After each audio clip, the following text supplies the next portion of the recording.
All right, we're live. Today we're going to be talking about a number of different subjects and all of it surrounding this idea of video games in general, perhaps with a little background on my experience with them, where I am foreseeing them going in the future and where they are now. Why is this an important discussion at all? Some people will be asking. Because it's going to shape the fabric of our reality in the future. If you think about where video games are now, we are at the point of virtual reality, with the depiction of video games being photorealistic, very close to the experience that we have within our own vessel. And I can imagine very easily, personally, in the next 15 to 20 years, where people will have the choice whether or not they want to embed themselves in a world that's pretty much the same as what we have now for the sake of career, education, entertainment, saving oneself in some way, losing oneself in some way. But this is a real conversation to have.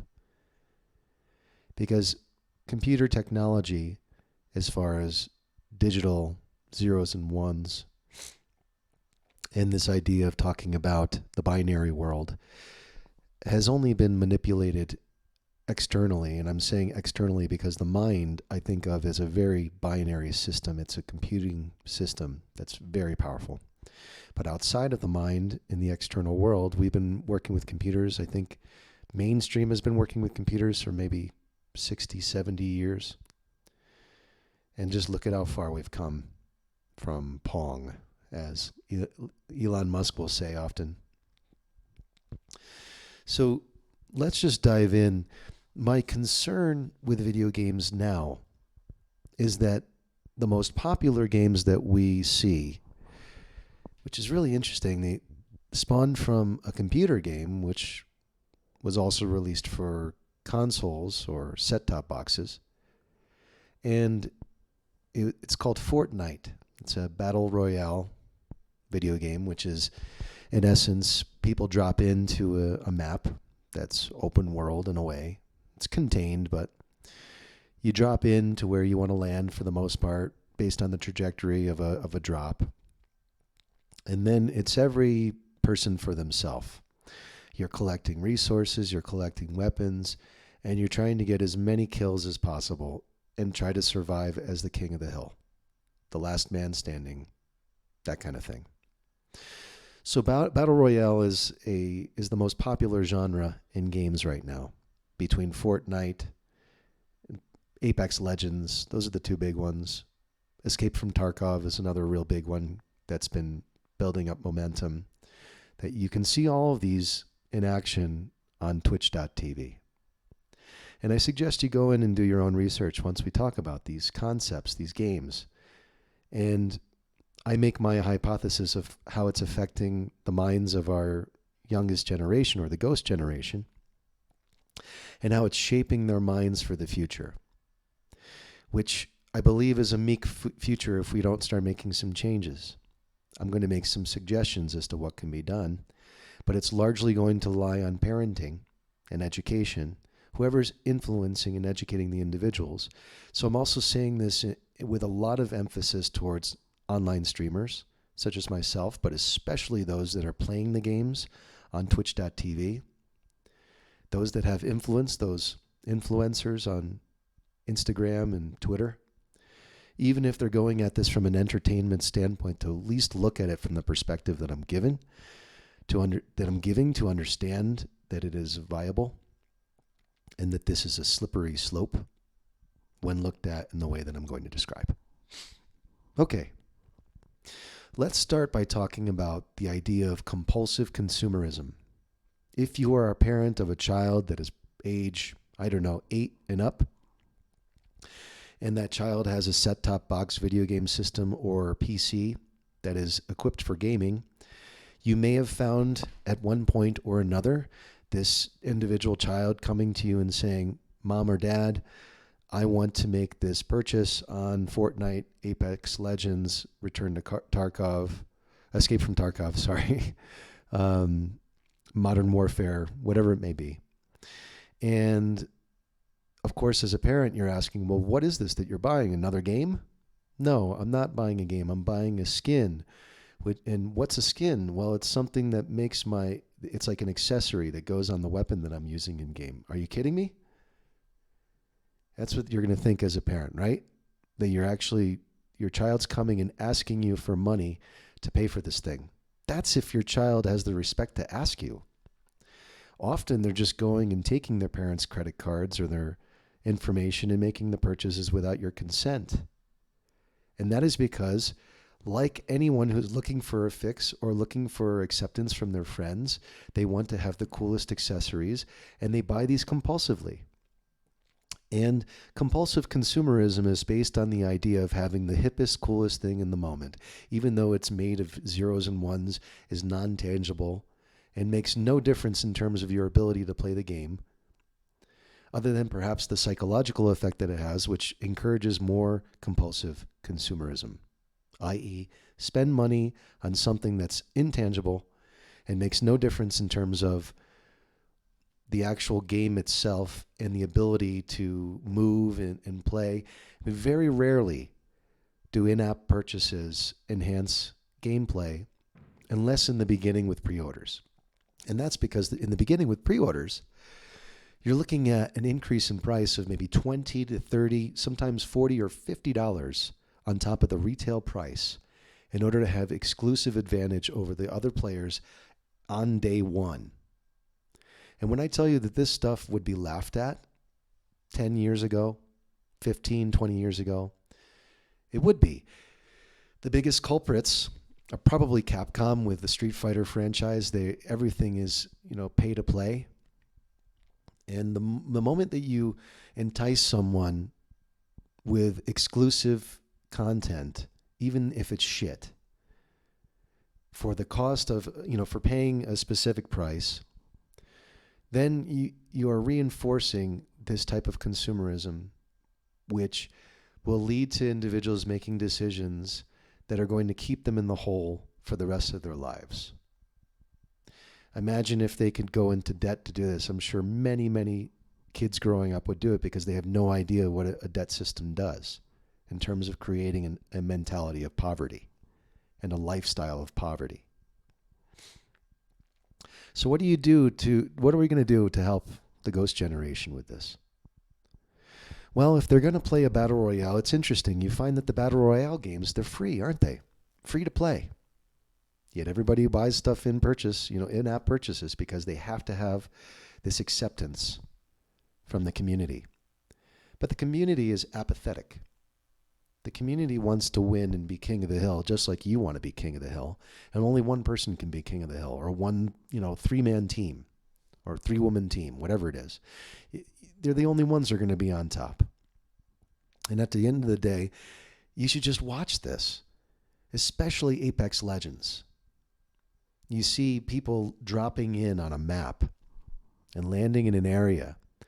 Even if a person has a skirmish one-on-one, and their teammates are elsewhere, if that individual wins the one-on-one or one-on-two or one-on-three skirmish, all of that loot that other team had garnered and gathered over time is just sitting there. And the player comes over to start, receiving their winnings. But no, their teammates see that they did all the work and come over and grab their stuff anyway, because that is the narcissistic, apathetic, need to survive primal self. And if you think it doesn't have an influence on people in real life, then go try to tell them how you feel and see how long they listen to you. I give you 5 seconds before they turn their head up, put on their earbuds, and pretend you're not there. Are you concerned? I am. I'm concerned. I'm also concerned that these streamers who are doing this behavior, many of them, they probably go in with good intentions, thinking they're doing a good thing because their community supports them. And if their community supports them, it goes with the programming. You have to understand, it reinforces that the program works, even though it's destructive to the community. There is one in particular streamer who I will not name, that plays Apex Legends. And one night he listened to my commentary. I happened to be talking to the other people in chat about the importance of books, to which he stopped what he was doing in between games while in queue and said, "There's no reason for books. There's no need for them.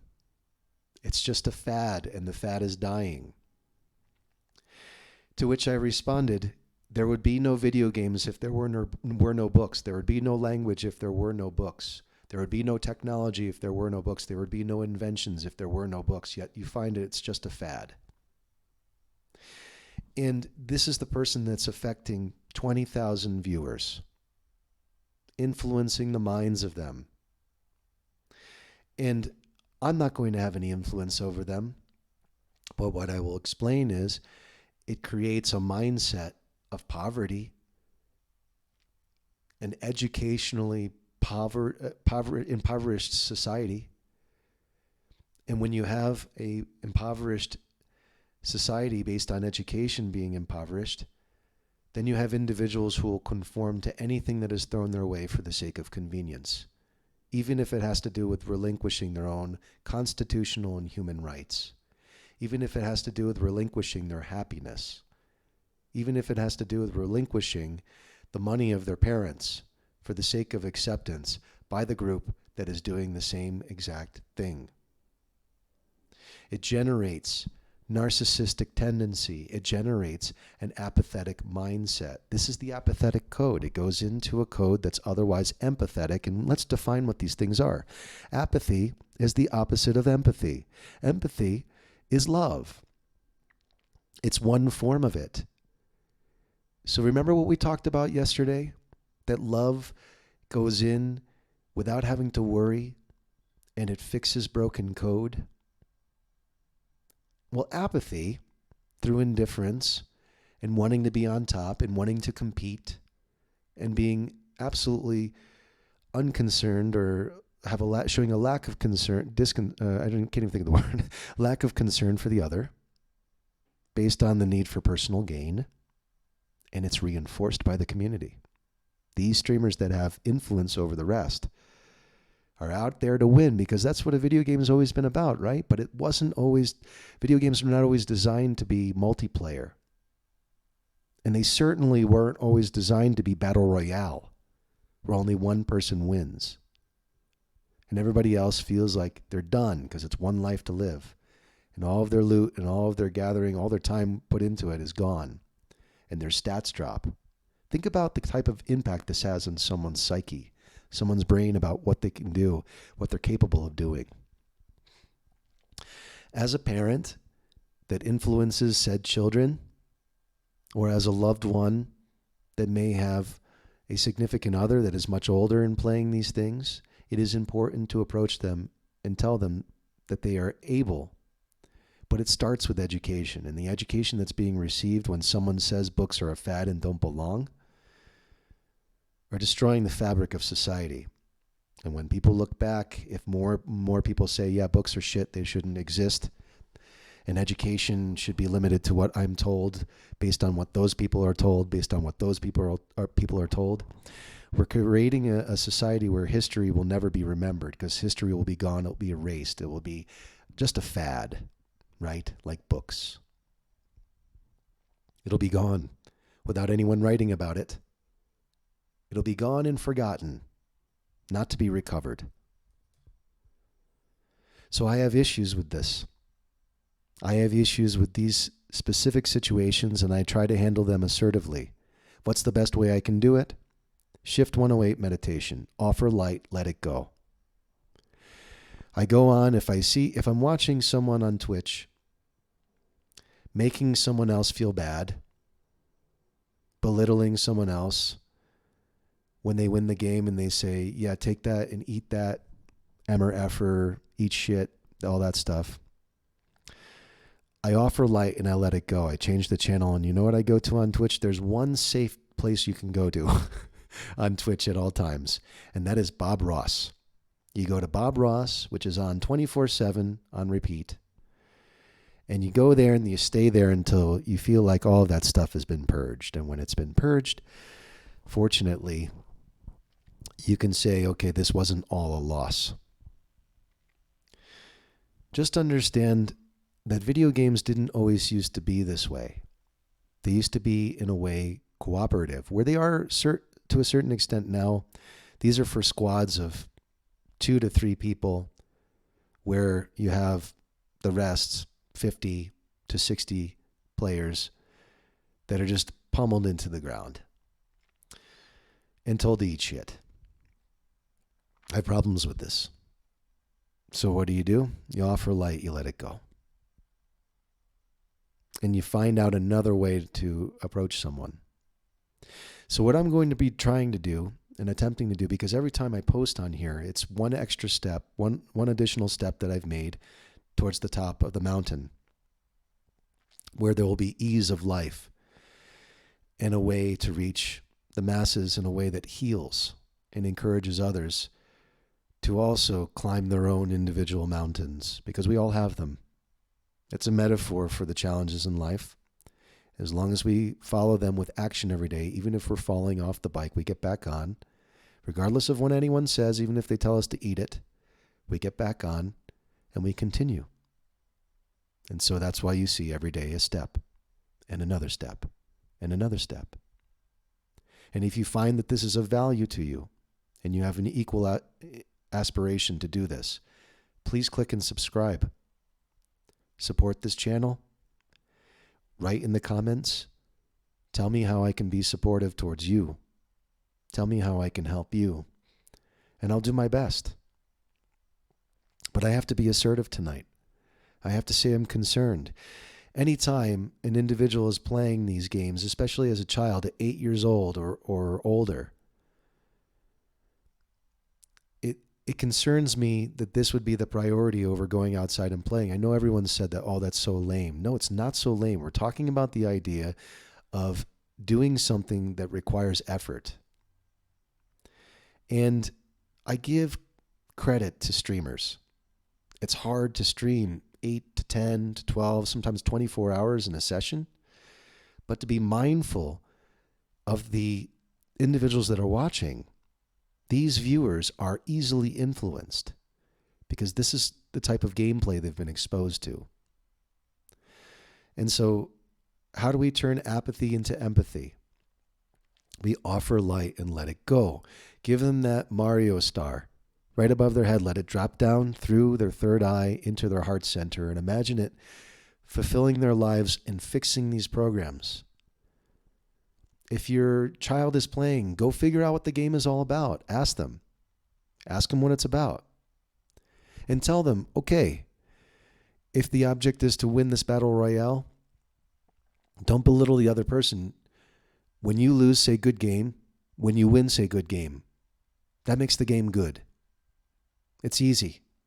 Good game no matter what. And you move on. If you lose, consider it you've fallen off the horse or fallen off the bike. If you want to get to the top, that's great. Good game. You move on. Offer light, let it go. Queue up again. If you're a parent, get involved. Ask them about the gameplay. Ask them about how it's done. Let them give you a try. Not on their account, because they're going to be mad if you drop their stats. It's okay. As long as competition, it is done in a fun way, to where the individual isn't looking at it as life or death. And others will say, the competitors that play in the Olympics, they'll be like, you're an asshole. And I'll say, I hope you have another thing to fall back on, because the physical body isn't going to last forever. And then what? Where's the basis of education? I would argue that those who are Olympic hopefuls and those who are winning medals, they have a very strong philosophic practice and a very strong meditative practice. That's what saves them later on in life as the body starts to fail. And these kids aren't going to have to worry about their bodies failing for a long time unless they're abusing it regularly. And so it's important for us to strengthen the mind. How do we strengthen the mind? We show them that all of the goodness in life and all of the joy in life doesn't come from what others plant in our minds or show us in a video.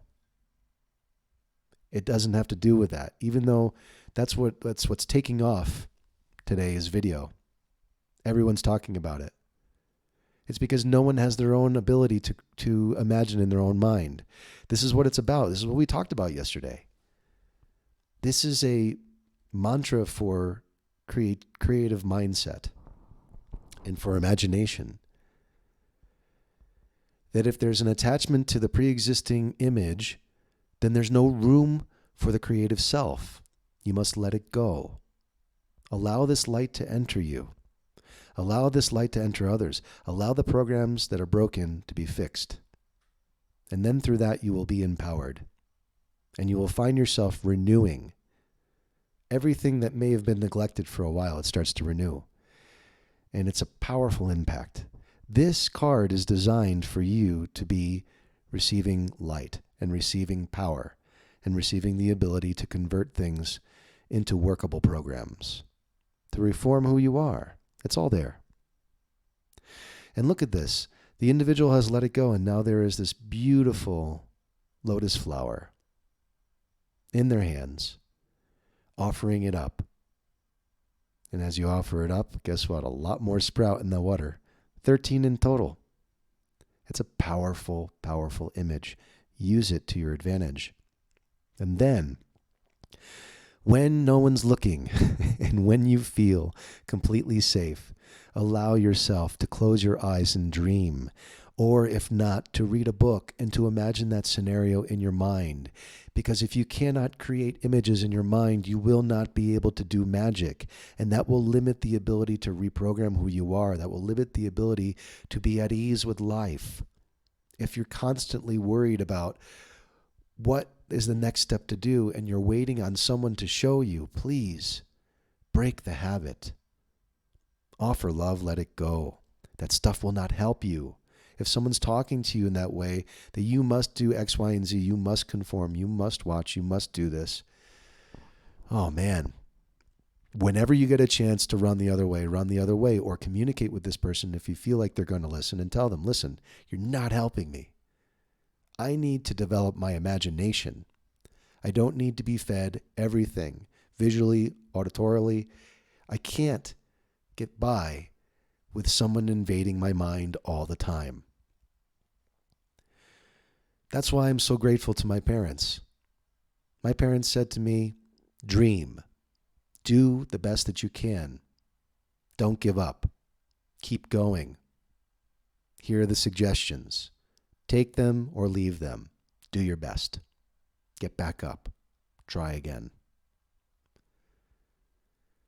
And that doesn't become a difficult task after a certain amount of time. It becomes something enjoyable because failure is no longer seen as being off the path. Failure is seen as being on the path, believe it or not. You just got to get back on the bike. Sure, the path may be like no one else has ever traversed it before. So what? Get back on the bike. Keep pedaling. Hack through it. Failure doesn't mean you are not on the right path. Failure simply means that here is an opportunity where you can decide to give up, and then the entire opportunity goes away.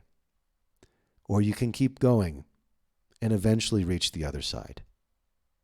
At some point or another, there will be a halfway point. You will receive a notification. That notification will come in some form synchronistic to tell you, nice job, you're almost there. And then you're going to see the light at the end of the tunnel, and you push, and you make it. This is how everyone comes into this world. Don't forget it. We all saw the same light. We all pushed for it. And at some point or another, the water broke, and we slid. And some force behind us that seemingly was magical pushed us out into that light, into the world. And suddenly, it was hard. We're facing these challenges again. That cord that gave us all of our nutrients, gone, cut, severed. We had to have faith that individuals would get us through. Those that are closest to us and loved us and raised us. Sometimes they let us down. Doesn't mean we're not on the right path. We chose these paths for a reason because it was the best way to make us into the best we could be. That was the formula. Go through a hard time with a family member. Go through a hard time with someone in life that just doesn't give up, that doesn't give in. Offer light, let it go. Get back on the bike, keep going, take action. So in that light, Battle Royale is actually a good thing. But remember, if you're doing this while insulting the other people that have failed, instead of telling them they're going to do it, you're ruining the fabric of society and injecting more apathetic code into the ghost generation that needs life. This ghost generation needs something tangible, folks. They need to start putting these text messages down on paper. They need to start talking with people and telling them they actually love them. And that comes from us as their teachers. We are the dying breed, the ones that came before this generation, the ones that came before this technology. It is our responsibility to make sure we leave our mark so that the future isn't lost. It's a big responsibility. Big. Especially if you're a parent, it's big. Especially if you're an aunt or an uncle, big. Especially if you have a family member that is younger than you, big effing responsibility. We are a dying generation that needs to leave a mark. Our history must be written in paper. Put it down, share it, get out there, act, make it happen. Every day, out. When you fall, offer light, let it go. Get back on the horse. Some days need to be more assertive than others, man. I'm feeling it today. I'm telling you right now. I'm concerned if someone says that books are a fad. It really makes me concerned. If your child has yet to read a book, today is the day they start. Please make it something they do. If you're a family member or someone looks up to you as a person of influence, get them to read. Show them the power of the imagination. Show them the power of writing afterwards. Treat it like a gymnasium that you have to go to, that you've paid the subscription for, and now both of you have to use it. The only way you can use it is if you use it together. So you go into the gym and you say, listen, the workout is us writing. Our recovery meal is reading. And the best part about this, the meal tastes great. You can make it any meal you want. You can make it look any way you want. You can make it taste any way you want. You can make it just the way you want. That's the beauty of reading. It's left to your imagination. You're interpreting these symbols. These symbols are left for you to decode and determine. This is not being fed to you in any way. Sure, you receive the letters, but we all receive the letters. It's a basic system. I'm not showing videos in your face saying this is what you need to see. Read. Expand your mind. Fix the broken code. Do it for the future. That's it for tonight. Thanks for listening.